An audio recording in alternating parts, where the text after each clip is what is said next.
Okay, good morning, everyone, and sorry again for the mix-up with the times and the various delays. We were looking at the topic of Torah SheBaal Peh, and I would like to try and draw it to some conclusions in this year and probably the next year. So hopefully, we'll try and get somewhere in the next two shiurim before we draw it to a close. Very briefly, we had seen the views of different Rishonim and Achronim around the topic of the extent of Torah SheBaal Peh. I labelled one of the views the maximalist position, sort of at one extreme, and we saw Samson Raphael Hirsch's iteration of that, and the opposite extreme, a minimalist position, and we saw perhaps the way the Rambam formulates this. The maximalist position says that everything basically was handed down from Moshe on Sinai and was transmitted through the generations as part of a living Masorah tradition. And when we see a Gemara seemingly deriving halachas from Pesukim or from Svara, from reason, we need to understand that this is not really a derivation. This is akin to student notes, which are being used as an aid memoir, but not more than that. But the extent of the living tradition of Torah SheBaal Peh is really every single detail. This is the maximalist position. The minimalist position is that of, let's say, the Rambam, who outlines a view that really the extent of Torah SheBaal Peh as a tradition handed down from Moshe on Sinai is just what the Gemara ascribes and calls halacha Moshe Sinai. Some several hundred halachas in Shas, and the vast majority of Torah SheBaal Peh is derived, as the Gemara appears to be saying, it's derived from Svara or drashas, deductions of the nuance of the language of the Pesukim and the like. Now, in the chat in the last year, I was asked, how does Samson Raphael Hirsch have a different view to the Rambam, even though Rav Hirsch is 800 years later than the Rambam? And I want to stress again that though I used the Rambam and Hirsch as the two figures who formulated these two positions, in fact, this is a very ancient machlokas that goes back to the time of the Gaonim at least. So certainly in the era immediately post what we call the Chasimas HaTalmud, the sealing of the Talmud. In other words, the era that's the immediate close of the Talmudic period, the end of what we would call Chazal. Already this was a point of discussion, and it's possible, though it's never clearly formulated, that there's some machlokas in Chazal themselves around this. We saw different midrashim that say different things. Is it that all the midrashim are singing from one hymn sheet and all have one picture, and they're just stressing different aspects of it, or is there some machlokas in Chazal? Remains a little unclear. But both stances certainly find expression by the time you get to the era of the Gaonim. Now, the source I wanted to look at today and try and understand a little better is that of the Ritva on his commentary on two really very famous Gemaras. The first is the Gemara in Bava Metzia that talks about the Tanur de Be'achonoi, the oven of Achonoi, where a whole series of miraculous events were adduced as support for one particular position. And the Gemara rejects this and says, in the story, this is rejected. Lo b'shamayim hi. Torah is not in heaven. We can't use miracles to determine halacha. The other Gemara is the Gemara in Bava Metzia, which refers to Eilu ve'Eilu divrei Elokim Chaim, very famous phrase. These and these are the words of the living God, referring to the stance of Beis Shammai and Beis Hillel. Now, the Ritva on that Sukkah in Eruvin comments on what Eilu ve'Eilu divrei Elokim Chaim means. And I just want us to have a look at the Ritva again inside before we start the rest of the share, because we're really going to quite try and focus on this perspective. And if I'm just going to put up the Ritva, hopefully over here, yes, just for us to read it once more. Eilu ve'Eilu divrei Elokim Chaim. So I've highlighted the beginning of the Ritva. These and these are the words of the living God. Sha'alu Rabboni Tzofas, the sages of Tzofas, the French sages asked, this is what the Bali Tosfos, how is it possible that both of the words are living gods? One allows and one forbids. The Tirtsu, and they answered, Kasha'ala Moshe Lamorim, the Kabbalah Torah, Herulo al Kol Dover Dover Memtas Ponim Issa Memtas Ponim Nehata. Moshe was taught a nuanced Torah, which had arguments both ways. Moshe wasn't taught in many instances a black and white psak. Wherever we find a point of discussion or bone of contention, this is indicating that there are indeed perspectives both ways. Moshe asked Hashem, how can this be? Which sort of Torah am I being taught that has 49 voices either way? This is handed over to the sages of Israel to decide in each generation how they wish to paskin. The Nochen Hulafiyat Drush, he says this is a midrashic explanation, and in the way of truth, which is how he refers to in the Spanish tradition, this is how they refer to Kabbalah. Yesh Tam V'Soid B'Dover. There is another explanation on the matter. So this is the Ritva, who says that the Torah was always given with multiple voices, and it was left to the Chachmei Hadar to decide. And this is why I want to focus on this in this session. And I want to outline one way of understanding this interesting and difficult topic. How we meant to relate to this idea of multiple voices in Torah, in which the Chachmei Hadar, the sages of each generation, are given the responsibility of deciding the halacha. And one way of understanding this is something I've spoken about in the past in a different context, is understanding that, in fact, we spoke about this when we discussed Torah SheBaal Peh very briefly, and I just want to look at it in slightly greater depth, is thinking about every time we engage in communication, who creates that communication. I am now speaking to you, and one may think that I have sole ownership of the communication. I'm the sole creator of the communication that is occurring. However, this is, of course, not accurate. Were I speaking to nobody, were none of you here listening to me, I would be making sounds in the air, I would be producing syllables, but in no way would this be communication. What makes this communication is because it's two-way. Because I'm speaking, but because there are those who are listening, those who are hearing what I'm saying.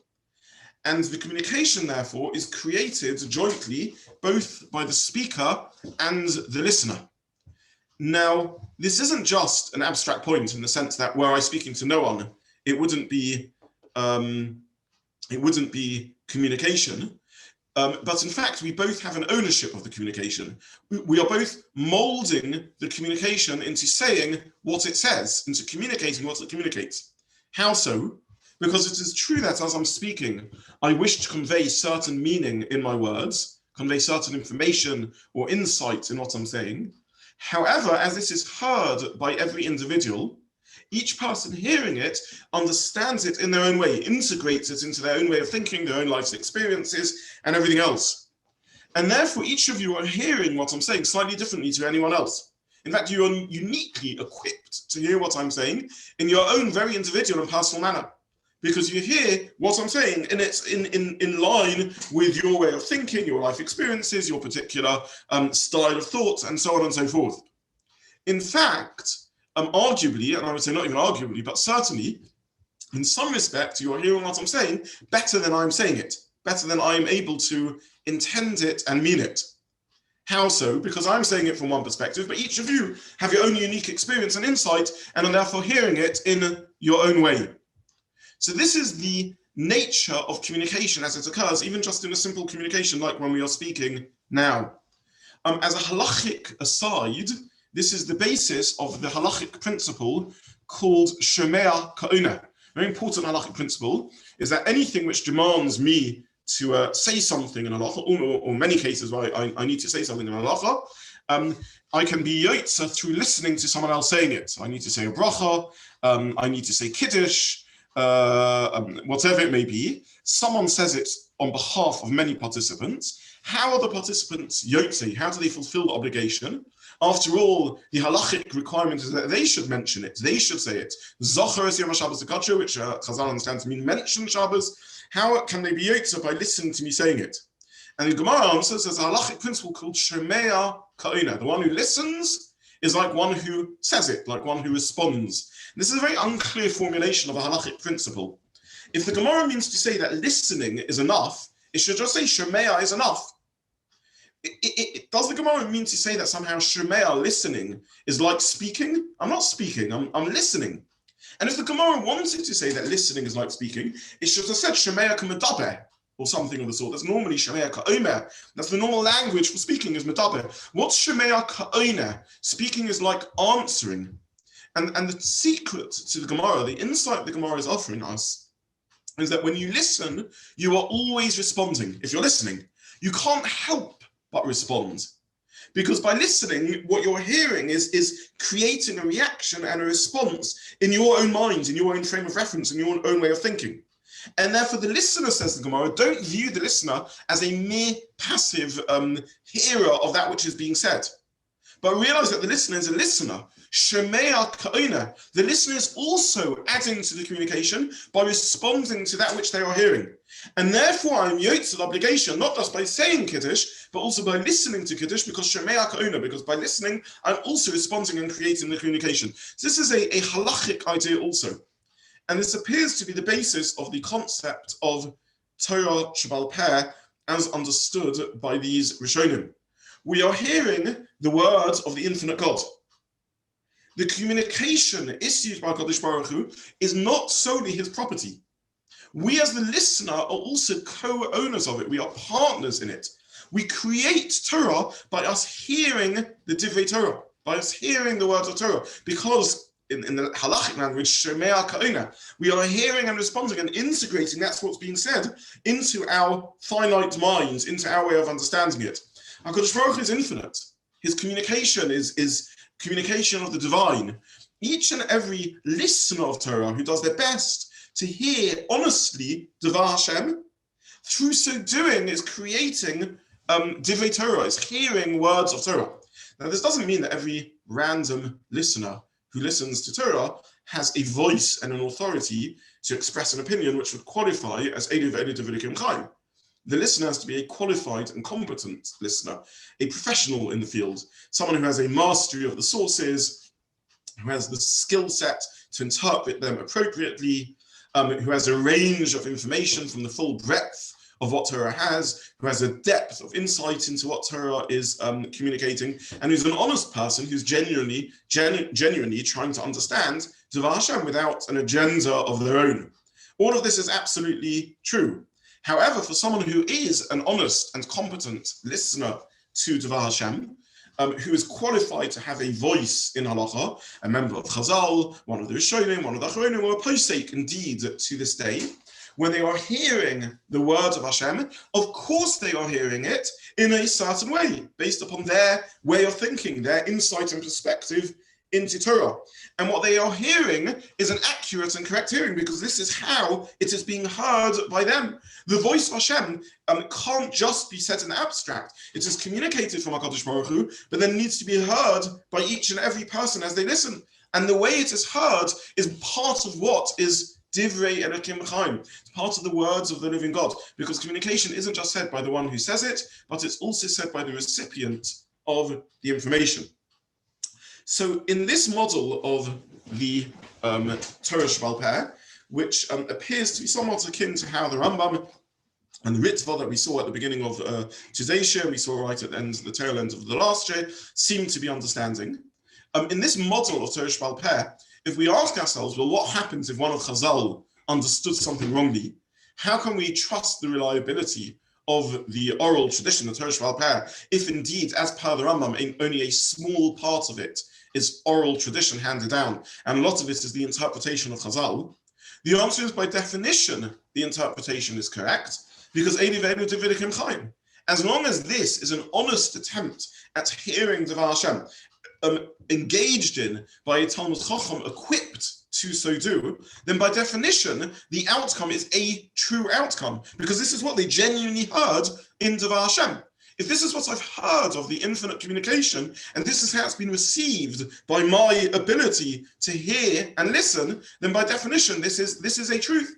By definition, this is what I heard of the communication, because the communication is created by the voice of Hashem in issuing the Torah, as heard by each and every one of us in our own way, if we are indeed equipped and qualified to so do. So this is a model of Torah SheBaal Peh, and the implications of this are staggering, and I really just want to spend some time exploring what this all means. But before I do that, I just want to pause and ask if there's any comments or thoughts about this. Leonard posted on the chat group, he says, in Shoftim, it says, Asher yeh bayomim hahem, has to be decided in each generation. And I'm going to come on to that in a few moments, that concept of, so Leonard, I will address your question shortly. But before that, any other thoughts or questions about this so far?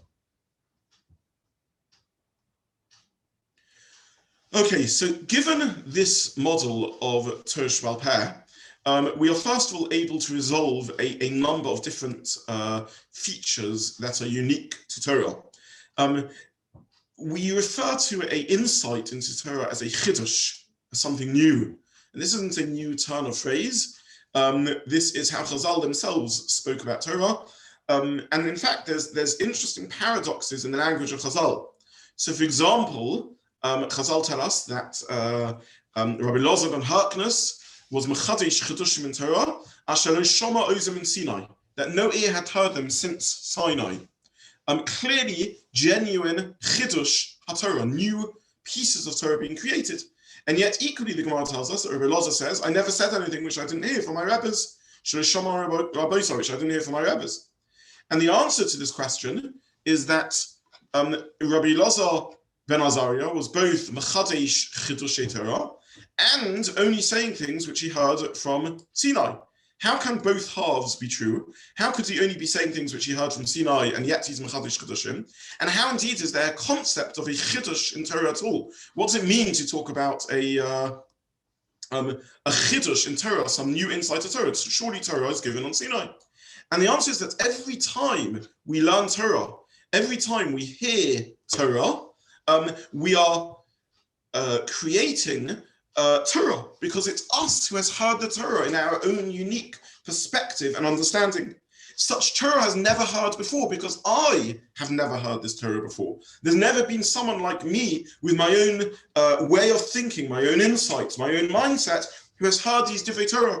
And therefore, if I genuinely engage, and I'm qualified, if I'm qualified to so do, to hear divrei Torah, then I'm able to be mechadesh chidushim. How I integrate and hear and understand these divrei Torah is my unique insight. This is, of course, the case when it comes to Torah, which is nischadesh, which is created about new scenarios and new situations. And here we come a little bit onto El HaShofet Asher yeh bayomim hahem, the pasuk in Shoftim, which talks about each judge in each generation, in that generation, being entitled to paskin. This certainly is the case when one's talking about new technologies that never existed in the past. So electricity is innovated. It's not as if there was some Masorah through the generations, that one day something called electricity will be discovered. And when it's discovered, this is what the halacha is going to be. But rather, electricity was innovated, and the poskim of the time tried to apply the svara of Torah to the new scenario. So this is a genuinely new chiddush. This is Torah that Moshe Rabbeinu didn't know and couldn't have known. It's not that he didn't have the full breadth and depth of Torah as the principles, but the application of it to electricity, he didn't know the halacha of electricity. He didn't have Torah about electricity.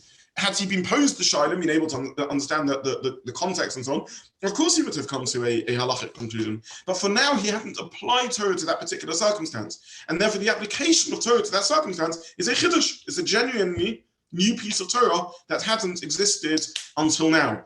So this is an easy example of this. This is a non-controversial example of it. Electricity came out. It was trashed out and debated and discussed by the poskim of that generation and several generations following. And indeed, there were differing voices at the time until a consensus arose, until a particular position was seen to dominate, to be the clearest and most accurate one, and the one that resolves the halachic topic. Much like the Gemara said in Eruvin in the source that we saw before, there's a machlokus Beis Shammai Beis Hillel. Both are Eidu ve'Eidu Dividikim Chaim. They both represent a genuine and honest hearing of Devar Hashem. They were both honest, they were both reliable, they were both authentic, they both had expertise in hearing Devar Hashem and therefore entitled and able to paskin.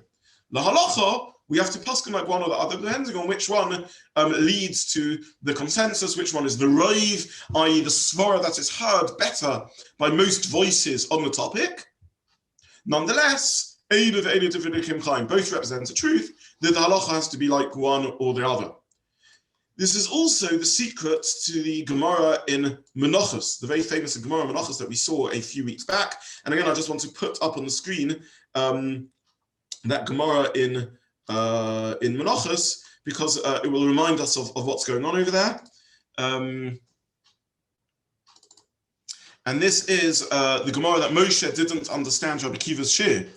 Omer Rav Yehuda Amar Rav B'shasha Olam Moshe Amorim Motzal HaKadosh Baruch Hu Yoshev V'Kosher Kesorim. When Moshe went up to Sinai, he saw Hashem tying crowns onto the letters, and the story carries on. Omar Lefon of Ribono Shalom, Moshe said to Hashem, God, Mi Ma'akev Yodcha Amar Odom Echad Yesh Osed Yos B'Sof Kamados. There is a man who will come many generations later. Vakiva Ben Yosef Shemoi. This will be Rabbi Kiva. She'osed Lidroi Shal Kol Kotes V'Kotes Tinin Shal Halachas. Each crown of a letter he will interpret halachas. Omar Lefon of Ribono Shalom Harili Shomi Omar Lo Chazol Achorov. Hulach V'Yoshov B'Sof Shemon Ashuras. Moshe sat at the back of the Beis HaMedrash. V'Lo Yodei Amahim Omim. He didn't understand shir.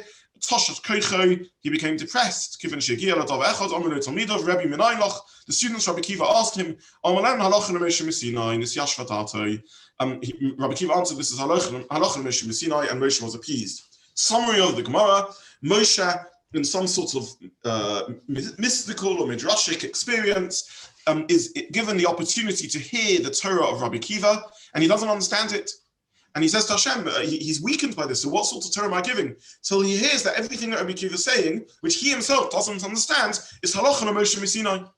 Meaning to say that even Halachan Moshe Messinai is incorporated into it as the Chidushim that Rabbi Kiva hears. Rabbi Kiva is a competent listener of Torah, a competent hearer of Torah, and therefore what he hears is part of the Devar Hashem.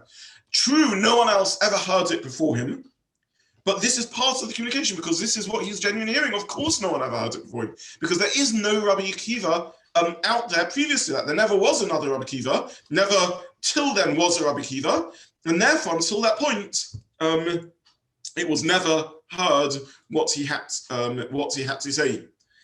We saw also sources last time in which Eliyahu encounters one of the Amoraim who say to him, "What did HaKadosh Baruch Hu say after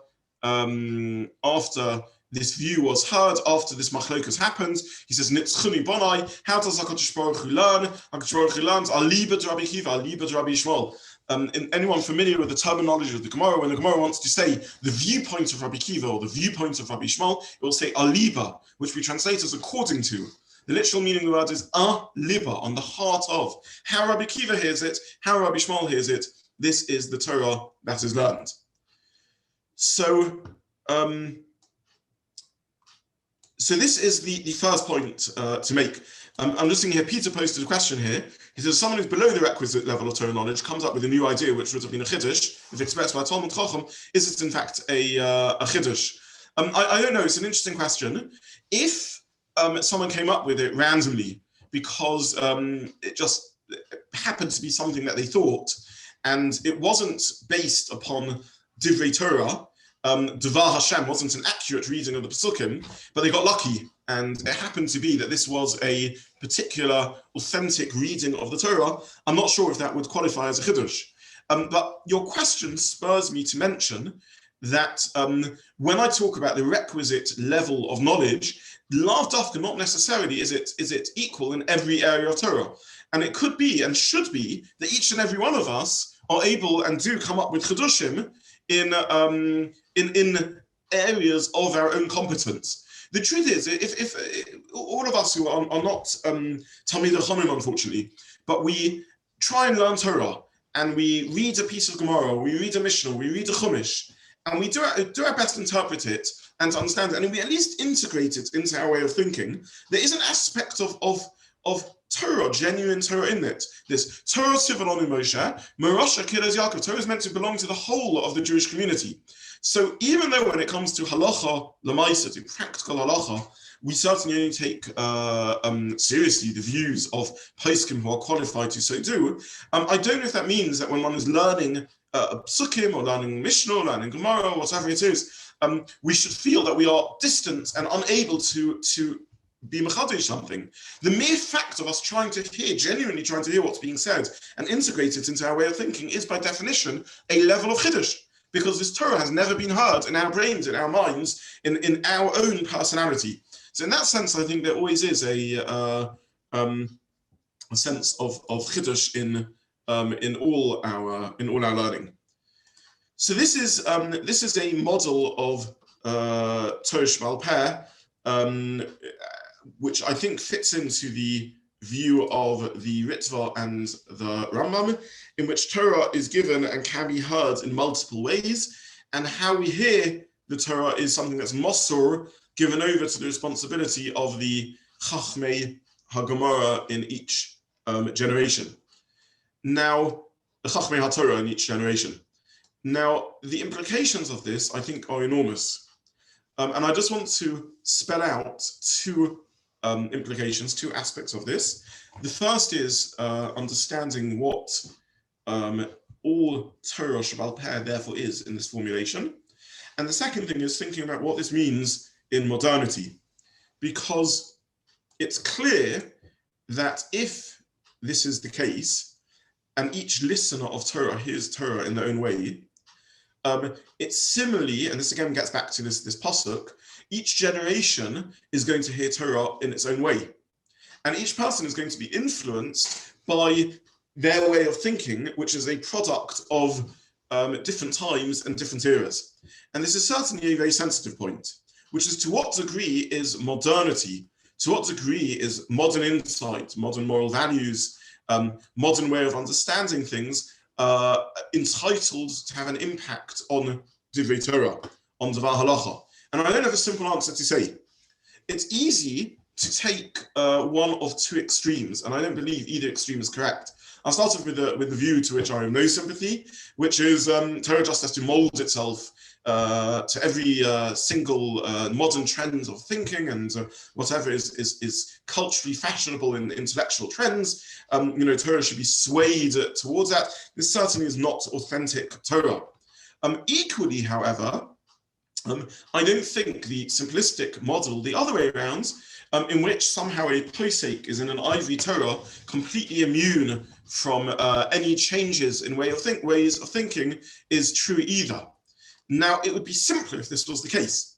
It would give us a much more black and white picture of how halacha works, and it would avoid opening a can of worms. Because if we acknowledge that a posek is a product to some degree of their times, then this would affect their interpretation of Torah, no doubt. In which case, what qualifies and what means how can we be sure that something that's being said is authentic Torah?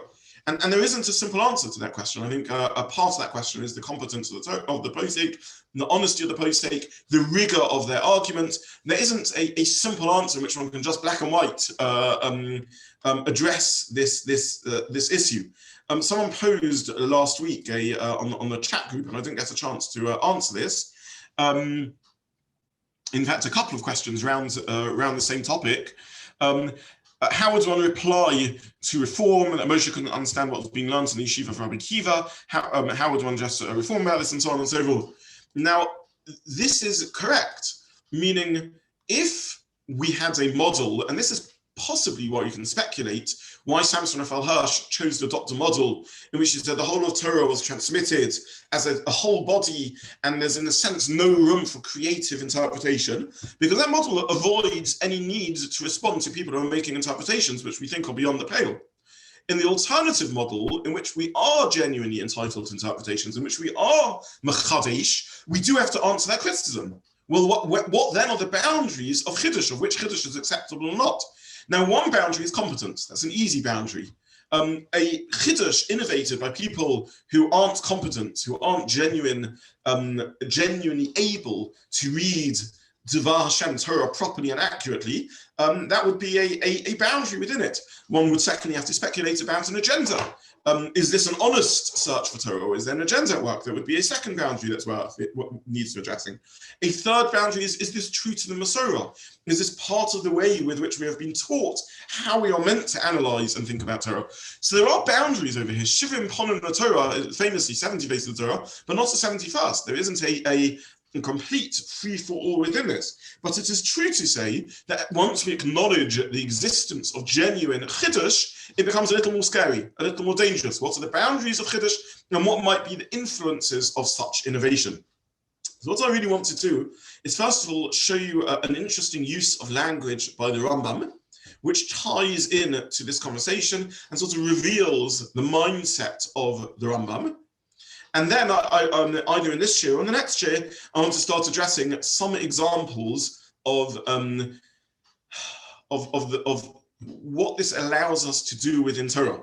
Because if we remember what we said right at the beginning of this whole discussion, when we discussed why is there a Torah SheBaal and a Torah SheBaal Peh, why is there a written Torah and an oral Torah? One of the insights of the purpose of oral Torah is because it allows us to apply and adapt Torah to each and every new circumstance. And here we are seeing that not only does this mean adapting Torah in the sense of taking all the principles and applying them to a new scenario like electricity, but it might even be to the extent that it reflects some of the values that we bring to Torah and how we integrate those values into our Talmud Torah. So just to summarize what we've said so far, in model A, which I've labeled the Hersheyan model of Torah, but in truth it dates back to some of the Gaonim, the bulk of Torah, the vast majority of Torah, other than things explicitly labeled as minhag or drabonon, and so on and so forth, these are all effectively halacha mishmir Sinai. They're all part of what was handed down to Moshe.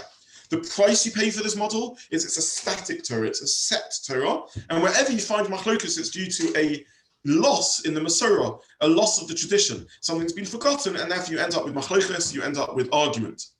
Alternative model, the opposite extreme, and of course there's a possibility for a range of positions in the middle, is that the body of the handed down Torah is relatively small. The rest of Torah is our attempt to hear Devar Hashem. Advantage of this model, when you have a machlokus, this isn't due to a breakdown in the tradition of Torah being forgotten. It's due to the genuine and legitimate application of Torah by each of the sages of the generations. If we worry, well, what happens if Rav Elyashiv, Rav Moshe Feinstein, Rav Shlomo Zalman Auerbach got a psak wrong?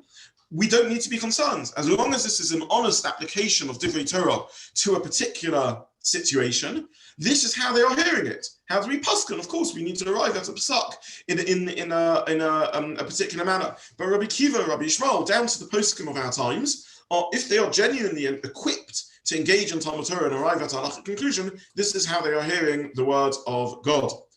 That's the plus side of this approach. It allows us to apply Torah to new scenarios. Danger of this approach is, what are the parameters? Who is a legitimate posek, who isn't? What are the parameters of how far one can take the concept of chiddush Torah, and the danger of it going and extending beyond its appropriate limitations. And that's why I keep on stressing in this explanation a competent and professional application of Torah, because there's a danger in this approach. It needs to be bounded by the extent of authority. Nonetheless, there's no doubt that chiddush Torah in this model is possible. And more than that, and I thank Peter for prompting me to stress this, more than that, this is all of us can and should attempt to say chiddush Torah within our appropriate level. We need a modesty about what is appropriate for us. But in truth, every time we're learning, every time we're trying to hear Torah and let it enter into our minds and our way of thinking, that by definition is a chiddush Torah, because we are hearing it for the first time in the history of the universe. When a person who has learned Torah dies, there's a loss of Torah in the world, because there was Torah that they uniquely heard that no one else could hear and will never be heard again, which is now lost. So this is the summary of what we said. I want to look just as, in the few minutes remaining, at a particular use of language in the Rambam, and just show how the Rambam, the extent to which the Rambam takes this language. And therefore I'm just going to share the screen for one more moment, just to learn a very, very short piece of Rambam. Here we are. Sorry, struggling to find it. This is a Rambam in the laws of marriage, and it's just one example of how the Rambam uses language, and this is a pattern, a general pattern. The Rambam, I'm just trying to highlight this piece. It's source 18, and the Rambam says as follows. The Rambam is talking about marriage, how you create marriage. I don't want to go into the full halachic context, but the Rambam says that there's several ways to create marriage. Creating marriage is a mitzvah say, the connection with a woman is made through three means, because there's three halachic methods of making a marriage. With kesef, money, shtar, a marital document, and biyah, through marital intimacy. These are how marriage is created. And then the Rambam carries on and he says, b'biyah or b'shtar min haTorah, or b'kesef midivrei sofrim. With marital intimacy or document, it's min haTorah, and with kesef, with money, it is midivrei sofrim. It is from the words of the scribes. Now, this is a general trend in the Rambam, in which he refers to, as does the Gemara indeed, to the words of the sages as Chazal is divrei sofrim, the words of the scribes, or perhaps the words of the counters. Not clear exactly how to translate this. I'm not going to discuss why this is the terminology used for Chazal. But the Rambam is saying something remarkable, and the commentaries on the Rambam struggle with this, that marriage created through money is divrei sofrim.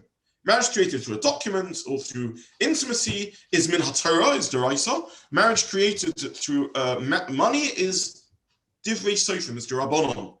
How can this be? I mean, the Gemara teaches us that actually creating marriage through money, through kesef, is the primary method of creating the money, and indeed marriage, and this is indeed the practice we follow to this day. When one gives a ring to create a marriage, this is giving an item of value. Halachically, it doesn't have to be a ring, it could be anything else. For whatever reason, we always use a ring. But it's the primary method of creating a marriage. And the answer to this question, as pointed out by many of the Mefarshim, is that this is a pattern in Rambam, in which anything learned through Torah SheBaal Peh, not explicit in a pasuk, the Rambam calls the words of Chazal. Something very, very interesting here. We intuitively divide halacha into Torah law, i.e. that commanded by Hashem, and Rabbanon, that which is rabbinically created, such as a second day of Yom Tov, or the mitzvah to light Shabbos candles, and so forth. The Rambam had a different way of dividing things.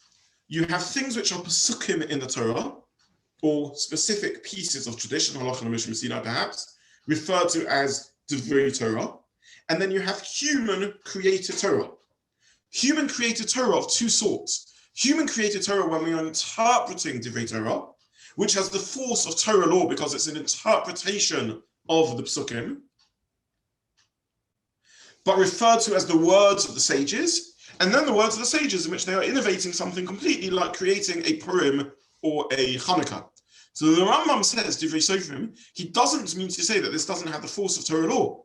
It has the force of Torah law, but it is divrei sofrim. It is the words of Chazal, the words of the sages, because they have created it through their interpretation of Torah, through how they understand Devar Hashem. This is their words because they have understood the divrei Torah like that.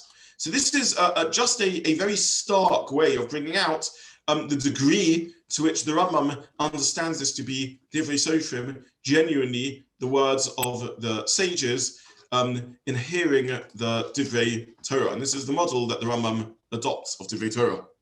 I'll just pause there for a few moments and then try and make a couple of closing comments. Any questions or thoughts about this? Okay, I've got a couple of things on the chat group. Let me just take them briefly, see if there's any of them I want to address. Yes, someone asked me how does in the maximalist approach, how can later rabbis innovate halachic rulings relating to technology that did not exist at the time of Sinai?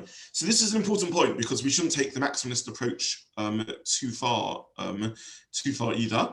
It is certainly correct that the application of the principles of Torah to a new situation is something that everyone would have to agree to. It would be very difficult to understand a model in which there was a Masorah about something like electricity, and therefore that would be an application of Torah. That is correct. That would be an application of Torah to the new scenario. And in that sense, there would be a Chiddush Torah, but the Chiddush Torah would be much less. It would simply be the applying of pre-existing principles to a new situation, as opposed to a genuine creation of Torah. Someone also asked, also last week on this point, could the original Torah SheBaal Peh include machlokas within it? Now, the Rambam is of the view that it cannot, meaning anything which is a halacha Moshe Messina is genuinely part of the tradition handed down, which is really only several hundred halachas in the Torah. There wouldn't be machlokas within it. And the halacha Moshe Messinas that we have, the few hundred, there will never be arguments about. These were handed down accurately. All machlokas is when we are trying to hear the words of Hashem and apply it to our own insight. Okay, someone else has asked, what's the status of halachic decisions given by people in the community thought were qualified to give them, but turned out not to be, because it was shown that they were fallible in some respect. This is a very complex and fraught area of halacha. To what degree someone can have halachic insight when they possess very significant flaws. The Gemara, for example, discusses this in the context of acher. Acher was Rabbi Elisha ben Avua, a Talmud Chacham of repute, who ended up as a heretic, but was still fascinated by Divrei Torah and continued to teach Torah. This is not an unheard of phenomena in which people find Torah so fascinating that even after they lose a sort of a belief system to it, they continue to teach it. And the Gemara speaks about the broad consensus of the sages who ceased to learn his Torah after that point. But Rabbi Meir was an exception. Rabbi Meir carried on learning Torah from him and said, I feel I'm capable of winnowing out the wheat, the grain from the chaff. In other words, I'm able to select that which is positive within what they're saying and that which is negative. So each case needs to be looked at really and understood. And over the course of history, it's not the only example of when a great figure has unfortunately let people down. And in each case, it needs to be looked at as to what can be or can't be done with their halachic rulings. And then finally, someone's given me a comment which is absolutely correct. They mentioned the Arachaim, but this is a theme throughout many sources, that this is the idea that the obligation to innovate Divrei Torah, to understand it and apply it to ourselves, is really quite a basic level of Talmud Torah. I'm going to stop there because we have used our allocated time. Next week, I would like to conclude this discussion, hopefully, by looking at some of the more difficult areas of this, which is to what degree can Divrei Torah be affected, therefore, by modernity and the application of Torah to modernity and the values of Torah that are brought to bear on this. This opens a can of worms, and there's no doubt about that. What is the extent to which Divrei Torah can adapt to reflect some of the changing circumstances of the world? Again, it would be easier were we to take a simplistic model in which we say Torah was handed over, remains unchanged in its pristine model, and there were Gaonim down to Rav Hirsch who took on this model. I don't mean simplistic in the sense of denigrating it, I simply mean it's a simpler model, it's a more black and white model, but I don't believe it's the model that the Rambam adopted, and I'd like to share next week how the Rambam and others would think perhaps about how this would affect how we apply Torah in the modern age. Before I finish, I just want to apologize. There was some confusion around timing. In the new Zoom world, we are sticking to a timing of 9:15. When the shir used to be live in the shul, we were able to start straight after davening at 9 o'clock, but people now need to get home and so on, and therefore the shir is starting at 9:15. The downside of this is that I will always need to stop on the dot of 10 o'clock at the latest because I give shir at 10 o'clock. But I don't think it's feasible until we get back to live at Shiurim for us to start at 9 o'clock. I think it's just people struggle to get home from Shir. So the future will be 9:15, and I apologize that there was a little bit of a mix-up this week. I'll stop there, and I wish everyone a good day. Have a good day. Thank you. It's great. Shkoyach, thank you. Thank you. Thank you.